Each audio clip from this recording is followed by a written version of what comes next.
riêng tư. Cần trên là gió vui và khó khăn, cần đua soi tôn bàn chặt naga thấy chiêm âu in hơn nào con với lòng dung tư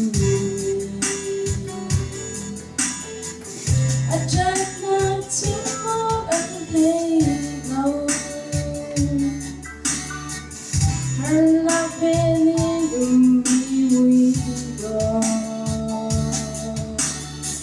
gần cho đắm la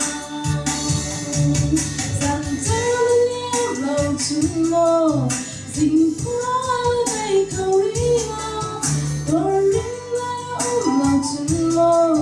đừng hôm mà say lúc trên nồng không tôi là bên cái chua tôi là bên cái chua tình mi chia cho cánh dòng của mang tình anh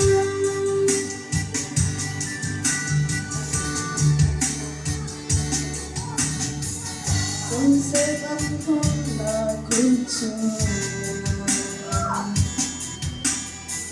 in dịp siêu không chút đến là anh thấy chiều lâu bộ anh rủa sợ cầm theo những bầu chung mơ dình qua đây cầu đi lâu tôi linh lại ôm bầu chung mơ lùng lúc ta suy lúc